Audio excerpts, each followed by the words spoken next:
Hello, dear learner. My name is Jaswant Tripathi, and I am here to teach you physics.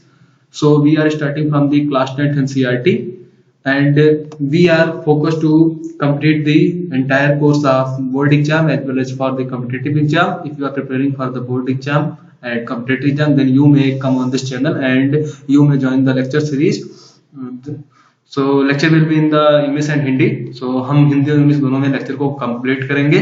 और this is the platform of YouTube and I am taking the help of online study help by Shivam, that is a channel.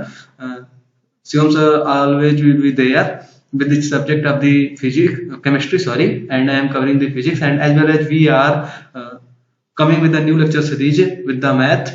Okay, so our focus is to complete the whole syllabus of math and science of board exam and as well as for competitive exam. So let us start. Okay, so I am Ashutosh Tripathi and I will teach you the physics. Okay, so let us see the very first chapter of the physics class 10 NCERT is light reflection and refraction. So light is a very vast term. ये बहुत ही light अपने आप में ही बहुत ज्यादा vast term है. तो हम लाइट को यहाँ डिफाइन करेंगे, लाइट क्या होती है हम ये जानेंगे, ठीक है. और लाइट से जो डिफरेंट डिफरेंट फेनोमेना होते हैं, लाइट के ऑकरेंस से वो जानेंगे. तो चलिए हम डिस्कस करते हैं लाइट के सिग्निफिकेंस के बारे में. Let us discuss what is the significance of light in our everyday life. So as you know that in the absence of light you are not going to see anything. Okay, so if there is no light, there is no existence of the object is reflected there. Okay, so the saying mean purpose this कि light क्या है, light के absence में हम कोई चीज नहीं देख पाते हैं और लाइट के प्रेजेंट में हम वो चीज देख लेते हैं, ठीक है. तो लाइट का सिग्निफिकेंस कितना ज्यादा है कि without light we can not see anything. If the thing is made from the very precious metal like the gold and the silver, gold and silver are not visible in the absence of light. तो क्या है, light का significance इतना ज्यादा है. तो हम light के बारे में पढ़ेंगे, रिफ्लेक्शन के बारे में पढ़ेंगे. रिफ्लेक्शन को हिंदी में हम परावर्तन बोल देते हैं और ये बहुत ही इंपॉर्टेंट फेनोमेना है. और हम इसी रिफ्लेक्शन का सहारा लेके बहुत सारी फेनोमेना को एक्सप्लेन करेंगे जो अपने सराउंडिंग में होती रहती है, ठीक है. तीसरी बात है रिफ्लेक्शन की. रिफ्लेक्शन होता है अपवर्तन, इसकी भी बात करेंगे. लेकिन इस लेक्चर में particularly we are going to cover only light and the laws of reflection. Okay, so without wasting our time, let us start. What is the light, what is the reflection, and what is the law of reflection in the context of the light. Okay, so let us see. Okay, here I want to cover the topic explain mirror and the law of reflection, and little bit I will give you the idea of what is spherical mirror. Okay, so let us see plane mirror and law of reflection. तो जैसा कि अब light की बात करें तो लोग अक्सर शायरी मारा करते हैं कि मैं तो जलता चिरा हूं और हवा का काम मुझसे बेवजह उलझना ही है. तो क्या इसका मतलब क्या है? मतलब जहां लाइट होगी, जहां प्रकाश होगा, जहां भी प्रकाश होगा वहां अंधेरा नहीं होगा और जहां अंधेरा होगा वहां प्रकाश नहीं होगा. दोनों एक दूसरे के कॉन्ट्राडिक्शन में होते हैं. तो क्या हुआ कि लाइट है तो प्रकाश, अंधेरा नहीं है, अंधेरा है तो लाइट नहीं है. तो ये कहने का मेन पर्पज होता है लोगों का. तो हम स्टार्ट करते हैं लाइट क्या होती है. पहले लाइट की डेफिनेशन के बारे में जानते हैं. Late us see here what is the definition of light. I am mentioned here but you are feeling it very well from your childhood. Okay, so अपने बचपन से आप देख रहे होंगे कि लाइट का सिग्निफिकेंस क्या है. तो light is a form of energy. तो ये form of energy, everything is in science is a form of energy. Okay, so no need to be confuse. तो लाइट भी एक ऊर्जा का ही रूप है, प्रकाश भी एक ऊर्जा का रूप है. और इसका काम क्या है कि इसकी उपस्थिति में हमें चीजें अच्छे से दिखाई देती हैं. तो light is the form of energy and in the presence of light we are going to see anything that is present in the front of light. Okay, so this you can feel. कैसे feel कर सकते हैं आप? If you are going in a dark room and there is no any light source there, so you are not going to see anything that is present in particular that room. Okay, तो यही हुआ कि क्या बोलते हैं कि अंधेरे में टटोल रहे हैं. तो अंधेरे में टटोलने का मतलब क्या कि आपको वो चीज तो मिलनी नहीं है. तो फिर हम क्या करेंगे, we are going to on the bulb and after return on bulb you are going to search whatever you think you want to search. Okay, so light is a form of energy that enables us to think. In the presence of light you are going to see anything that is present in particular that room or everywhere. जहां भी light की presence होगी वहां हमें चीजें दिखाई देंगी, अन्यथा लाइट हमें दिखाई नहीं देगी. सॉरी, चीजें नहीं दिखाई देंगी, ऑब्जेक्ट हमें दिखाई नहीं देगा। तो ये हो गया। अब दूसरी बात कि लाइट ओरिजिनेट कहाँ से होगा। अगर लाइट है तो लाइट का कोई सोर्स होगा, ठीक है, हर चीज का सोर्स होता है। जैसे आपके घर में पैसे आ रहे हैं तो पैसे का सोर्स है, तो हम बोल देते हैं सोर्स ऑफ इनकम। क्या है, आपके पापा कमाते हैं या फिर आप कमाते हो, तो that is a source of income. As same उसी कंटेक्स्ट में हम कहेंगे कि लाइट का भी अपना एक सोर्स होगा। तो लाइट का सोर्स कैसे हो सकता है, तो लाइट का सोर्स हो सकता है एक बल्ब हो सकता है सोर्स, ओके। एक क्या हो सकता है लाइट का सोर्स, बल्ब हो सकता है। और क्या हो सकता है लाइट का source in our everyday life, sun is a light of source, okay. क्योंकि सन के सूरज के प्रकाश में भी हमें चीजें अच्छी से दिखाई देती हैं, तो सन भी एक लाइट का सोर्स हो जाएगा, ठीक है। और फिनोमेना क्या होते हैं, जैसे हम क्या एक्सप्लेन कर पाएंगे इस चैप्टर को पढ़ने के बाद, we are going to explain how the rainbow is form after the rain, after the rain form, how the rainbow is form in the sky. तो ये हम एक्सप्लेन कर पाएंगे कि इंद्रधनुष कैसे बनते हैं। बचपन में देख रहे थे कि कभी कभी क्या होता था कि बारिश होने के बाद कभी कभी इंद्रधनुष आसमान में बनते थे, इसको हम एक्सप्लेन कर पाएंगे। आसमान का रंग नीला ही क्यों होता है, इस बात को एक्सप्लेन कर पाएंगे। इमेज बनती कैसे है, ये हम एक्सप्लेन कर पाएंगे। अगर हम किसी मिरर के सामने खड़े हैं तो फिर हमारे जैसा आदमी उस मिरर में हमें क्यों दिखता है, इसको एक्सप्लेन कर पाएंगे। This is the basic thing that we are going to explain after studying this chapter, okay। so light start from a source। तो सोर्स क्या है, सोर्स हो सकता है बल्ब हो सकता है, कोई सोर्स हो सकता है कैंडल हो सकता है, लाइट का सोर्स कोई सन हो सकता है, लाइट का सोर्स कोई टॉर्च हो सकता है। तो there are lot of source present in our everyday life, okay. तो अब क्या होता है, चीजें हमें दिखती कैसे हैं। अब let's assume there is a object, ठीक, and there is a light source. Light source will emit the light. क्या करेगा लाइट सोर्स, जो प्रकाश की किरण है उसको अपने ऊपर से निकालेगा, ठीक। तो क्या होगा, जो लाइट रे will emit the light and the रे will strike on the object. अब क्या होगा कि वो जो रे है वो हमारी किसी ऑब्जेक्ट में जाके टकराएगी। अब ऑब्जेक्ट क्या करेगा, light is a form of energy, तो सम एनर्जी, सम, अब देखो energy can not be created nor be destroyed. तो कुछ एनर्जी होगी जो ऑब्जेक्ट के अंदर एब्जॉर्ब हो जाएगी और some of the energy will get reflected from the object. तो कुछ जो हमारी प्रकाश की किरण है वो ऑब्जेक्ट के अंदर एब्जॉर्ब हो जाएगी और कुछ जो है हमारी परावर्तित हो जाएगी। अब जो ये रिफ्लेक्शन हो, परावर्तित किरण है, ये परावर्तित किरण कहाँ जाएगी, देखने वाले की आई में, ऑब्जर्वर की आई में। This reflected ray will go in the I of observer. तो ऑब्जर्वर की आई में जाएगी, तो ऑब्जर्वर की आई में जाने के बाद रेटिना के पीछे वो इमेज बना देगी, और इमेज बनने के बाद हमारा ब्रेन जो है जब इस बात को फील करेगा तो एक सिग्नल प्रोसेस करेगा, और जब सिग्नल प्रोसेस करेगा तो हमें वो चीजें दिखाई देने लगती है। तो this is the thing that I have mentioned in the slide, okay. Light start from a source, तो सोर्स क्या होता है ये पता चल गया हमने। फिर क्या होगा कि वो किसी ऑब्जेक्ट पे स्ट्राइक करेगी, ऑब्जेक्ट पे स्ट्राइक करने के बाद वो कुछ लाइट, ऑब्जेक्ट का क्या काम है, ऑब्जेक्ट कुछ को एनर्जी को एब्जॉर्ब करेगा, कुछ को रिफ्लेक्ट करेगा। रिफ्लेक्टेड वाली जो रे है वो हमारी आई में जाएंगी तो फिर वो इमेज बनाएगी, तो ब्रेन हमारा एक सिग्नल प्रोसेस करेगा, और जब सिग्नल प्रोसेस करेगा ब्रेन तो हमें वो चीज दिखाने लगेगी। This is the simple reason. This is you are going to explain the examination as well as in the competitive exam why the thing is visible, okay। So अब हम बात करेंगे रिफ्लेक्शन ऑफ लाइट की। तो reflection of light कैसे होता है, इसकी बात हम लेते हैं। अब यहाँ पहली बात हमने मेंशन कर रखी है highly polish surface. Highly polish surface का क्या मतलब हाईली पॉलिश सरफेस का कहने का मतलब कोई ऐसी सरफेस लो जिसकी कोई भी, मतलब मान लो कांच ले लिया हमने, तो कांच की एक सरफेस को हमने पॉलिश कर दिया। पॉलिश ऐसी चीज से करना है जो मतलब काफी ज्यादा उस, मतलब एक तरफ पॉलिश कर दिया तो दूसरी तरफ अगर कुछ भी डालना है तो वो रिफ्लेक्ट कर दे रही है पूरी की पूरी, तो उस चीज को हम कहेंगे हाईली पॉलिश सरफेस। तो ऐसे जो एलिमेंट होते हैं उनको हाईली पॉलिशिंग एलिमेंट कहते हैं। तो ऐसे एलिमेंट कौन से होते हैं, सिल्वर हो गया, सिल्वर से हमने अगर पॉलिश कर दी प्लेन मिरर के एक साइड को तो वो क्या हो जाएगा, हमारा हाईली पॉलिश सरफेस हो जाएगा, दूसरा सरफेस रिफ्लेक्टिंग सरफेस हो जाएगा।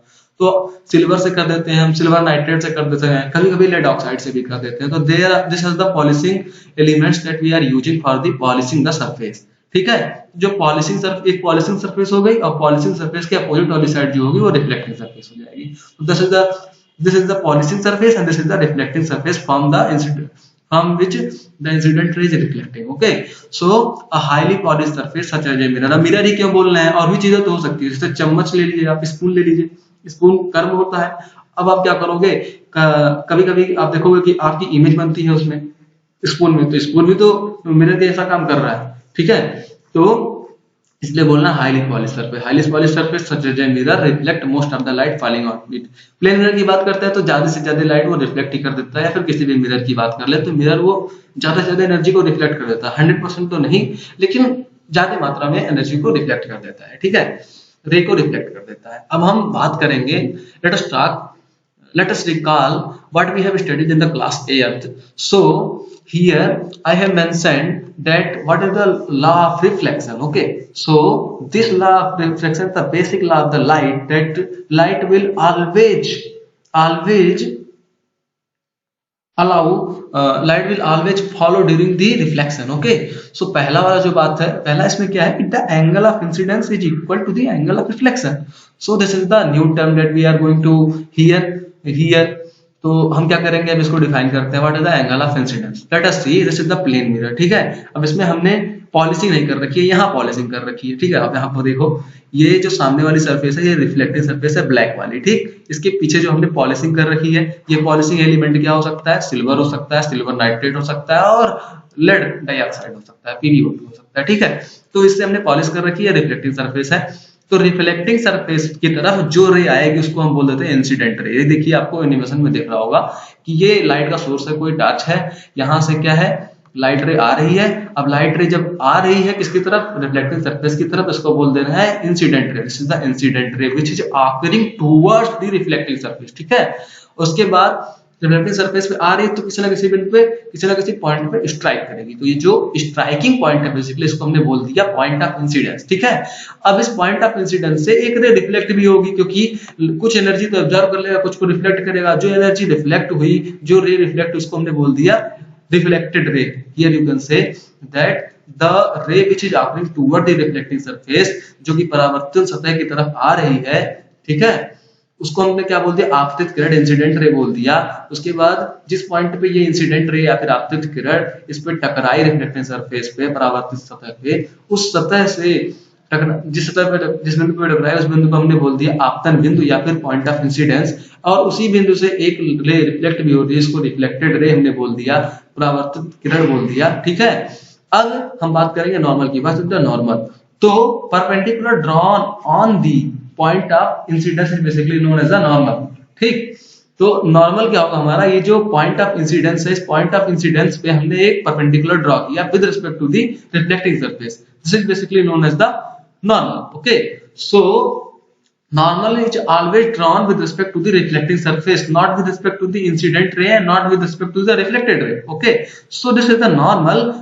I have drawn here normal with respect to the reflecting surface. Let me take the pen and I will demonstrate what is the normal and from which reference I draw the normal. Okay, so here I draw the normal with respect to the reflecting surface. Here I draw the normal with respect to the reflecting surface. तो हमने क्या किया कि जो point of incidence था उस पे एक लंब डाला, परपेंडिकुलर डाला, उस परपेंडिकुलर को बेसिकली हमने क्या बोल दिया कि ये हमारा नॉर्मल होगा, ठीक। अब हम बात करेंगे एंगल ऑफ इंसिडेंस की। तो जैसा ही नाम से हमें दिख रहा है, as a name reflect that angle of incidence is the angle between the incident ray and the normal is basically known as the angle of incidence, ठीक उसी तरह रिफ्लेक्टेड रे और फिर नॉर्मल के बीच का जो एंगल होगा उसको एंगल ऑफ रिफ्लेक्शन बोलेंगे। हिंदी में अगर हम कहें तो आपतित किरण और फिर ये जो अभिलंब है, अभिलंब कहाँ होगा, आपतन बिंदु पे जो लंब होगा उसको अभिलंब बोलेंगे, और अभिलंब और आपतित किरण के बीच का कोण जो होगा उसको आपतन कोण बोलेंगे। ठीक उसी प्रकार अभिलंब और परावर्तित किरण के बीच का जो कोण होगा उसको हम बोलेंगे एंगल ऑफ रिफ्लेक्शन या फिर परावर्तन कोण बोलेंगे। This is the thing. Okay, तो एंगल ऑफ इंसिडेंस और एंगल ऑफ रिफ्लेक्शन की हमें जानकारी मिल गई। And as the animation reflect here that कि a light source is emitting the light and this ray is striking on the reflecting surface and the striking point is basically known as point of incidence. From point of incidence there is a light ray which is reflected from the surface. The reflected ray is basically known as reflected ray, and where the point of incidence we have drawn a perpendicular basically known as normal. The angle of incidence is the angle between the normal and the incident ray. Same angle of reflection is equal to the angle between the normal and the reflected ray. Okay, तो एक बात आपको और ध्यान में रखनी है जब भी आप क्वेश्चन सॉल्व करोगे, जो आपको बहुत ज्यादा हेल्प करेगी इंसिडेंट रे और फिर रिफ्लेक्टेड रे को पहचानने में, वो ये है कि जो इंसिडेंट रे होगा हमारा, बेसिकली जो हमारा इंसिडेंट रे होगा वो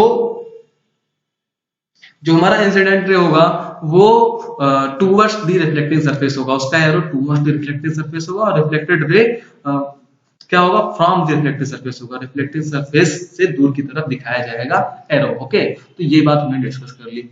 अब आगे चलते हैं। तो एंगल ऑफ इंसिडेंस और एंगल ऑफ रिफ्लेक्शन बराबर होंगे, ये हमेशा लाइट फॉलो करेगा ड्यूरिंग द रिफ्लेक्शन। सेकंड बात हम ध्यान दे देते हैं इसी फिगर के माध्यम से, इंसिडेंट रे, रिफ्लेक्टेड रे और ये पॉइंट ऑफ इंसिडेंस जो है तीनों एक ही प्लेन में होंगे, ये बात भी हमें ध्यान रखनी है। तो इंसिडेंट रे हो गया जहां इंसिडेंट रे स्ट्राइक की रिफ्लेक्टिंग सरफेस को, परावर्तित सतह को, वो पॉइंट जो होगा पॉइंट ऑफ इंसिडेंस हो गया। And from the point of incidence ray is reflected, that is basically known as reflected ray।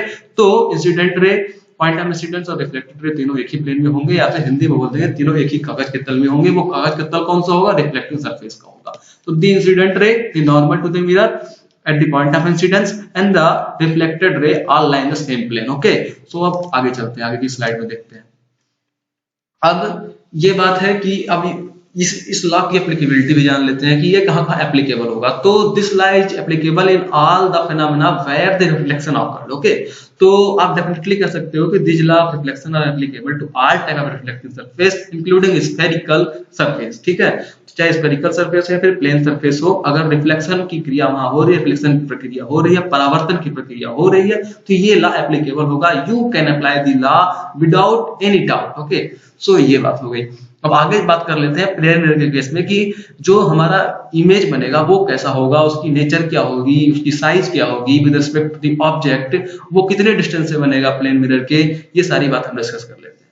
तो image found by a plane mirror is always virtual and erect. Okay, what is the mean by virtual and what is the mean by erect. Erect तो सीधा हो गया, virtual की बात कर लेते हैं। What is virtual? Here I mention the difference between virtual image versus real image. तो let us read what is what is mentioned here. In the case of plane mirror, the image is said to be a virtual image। ये कहते हैं virtual. अभी जैसे कि virtual का मतलब क्या है, अभी अगर आप एवरीडे लाइफ में देखें तो due to pandemic we are using the online platform such as Google Meet और Microsoft team and there are a lot of platform. We are not meeting physically but we are meeting virtually on the online platform. This is basically known as virtual image। okay, तो virtual meeting हो गई है। Same उसी प्रकार जो virtual image होगा वो real में नहीं बनेगा, क्योंकि रिफ्लेक्टिंग रे रियल में नहीं मिल रही होंगी, लेकिन हमें लगेगा कि वो मिल रही है पीछे की साइड जाके। किसके पीछे की साइड जाके? प्लेन मिरर की। जैसे कि यहाँ देखो आप, तो ये ऑब्जेक्ट तो दिखा रखा हमने इतना बड़ा, इसके दो ही पॉइंट का हमने इमेज बनाया है इमेज में, बट ये जो ऑब्जेक्ट है ये बहुत सारे पॉइंट से मिला होगा, हर पॉइंट का इमेज यहाँ इमेज में बन रहा होगा। ठीक है, तो क्या है कि ये हमारी एक इंसिडेंट रे गई, यहाँ से एक लाइट सोर्स गया, इंसिडेंट हुआ प्लेन मिरर पे, ऐसे रिफ्लेक्ट हो गया, इंसिडेंट रे गया, रिफ्लेक्ट हो गया, इसका इमेज पीछे बन रहा है। तो light does not actually pass through the location on the other side of the mirror, it only appears to an observer as through the light is coming. अब ये देखिए ऑब्जर्वर है, ऑब्जर्वर को लग रहा है कि लाइट जो है ये प्लेन मिरर से आ रही है, बट एक्चुअली में आ नहीं रही होती, क्योंकि रियल में मिल ही नहीं रही है, बस दिख रहा है कि इमेज बन रही है। ठीक है, तो जब भी वर्चुअल मिरर का केस आएगा, वर्चुअल इमेज का केस आएगा, तो वो जो इमेज बनेगा वो बिहाइंड द मिरर ही बनेगा।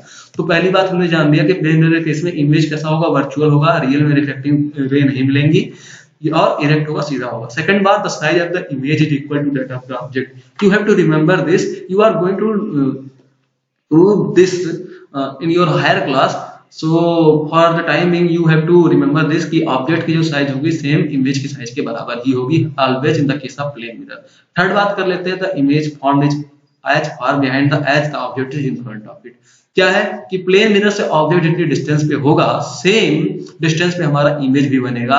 This thing we have to remember and you are going to prove और derive in your higher class. Okay, तो प्लेन मिरर से ऑब्जेक्ट जितनी डिस्टेंस पे है सेम डिस्टेंस पे प्लेन मिरर से वर्चुअल इमेज भी होगा। और चौथी बात हम कर लेते हैं, the image is laterally inverted. What do you mean by laterally inverted? So you can feel this if you are going to in front of mirror, then you can say that कि आपका जो right वाला hand है वो mirror में left का ही दिखेगा, जो लेफ्ट वाला है वो राइट साइड दिखेगा। इसको आप फील कर सकते हो, एक हाथ पे कुछ लिख लो और फिर सामने खड़े हो तो वो आपको बाएं दाएं तरफ, अगर आप हाथ रखे हो तो बाएं तरफ दिखेगा। तो ये लेटरली इन्वर्टेड का केस हो जाएगा, ठीक है। This is the case of laterally inversion. तो ये बात हमने डिस्कस कर ली, ओके। तो ये सारी बात हो गई।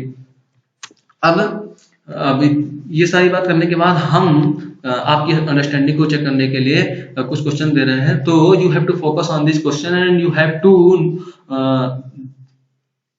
Search the answer of this question with the previous knowledge that I have taught you. So अगर आप उन सारी चीजों को अच्छे से सुन रखे होंगे बातों को, तो you are going to answer this question without searching on the Google. तो पहली बात है कि एम्बुलेंस पे एम्बुलेंस राइट टू लेफ्ट क्यों लिखा होता है, लेफ्ट टू राइट क्यों लिखा होता है, तो इसका रीजन आपको सर्च करना है। And please tell me what is the phenomena that is involve in particular that context. तो इस क्वेश्चन में कौन से फेनोमेना इन्वॉल्व है, जैसे इमेज की प्रॉपर्टी बता रखी है प्लेन मिरर के केस में कैसी होती है। तो इस प्लेन मिरर के केस में या फिर किसी भी मिरर के केस में चौथी बात सब मिरर के लिए एप्लीकेबल है। तो फिर कौन सी प्रॉपर्टी बेसिकली हम अप्लाई करके इस बात को प्रूव कर सकते हैं कि ऐसा उल्टा क्यों लिखा होता है और रीजन क्या होता है। Please answer the question in the comment section and if you are unable to do so I will give the answer, okay. So दूसरी बात यह है कि जो ऑब्जेक्ट, कोई ऑब्जेक्ट, एक लड़का है बेसिकली उसका नाम वैभव है, Vaibhav is standing 3 feet in front of a plane mirror, then how far the person will her image be located. तो उसका इमेज प्लेन मिरर से कितनी डिस्टेंस पे बनेगा। You are going to answer this question as simple as that. तो ये दूसरा question हो गया। Third question you have to answer कि if the angle between the incident ray and the reflected ray is basically 100 degree, then what is the angle of incidence? This is the very simple question you are going to answer in the comment section. And fourth, by which element generally we polish the mirror? This is the very simple question. I revised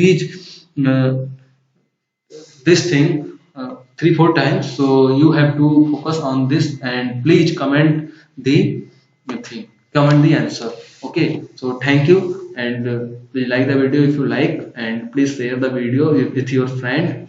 Keep enhancing your knowledge, keep enhancing your concept, and you are going to definitely nail the paper up board and as well as the competitive exam. Follow the lecture series, and we are coming with a new lecture series of maths. So thank you, and if possible please subscribe the channel Online Study Help by Shivam, okay. Thank you a lot, thank you.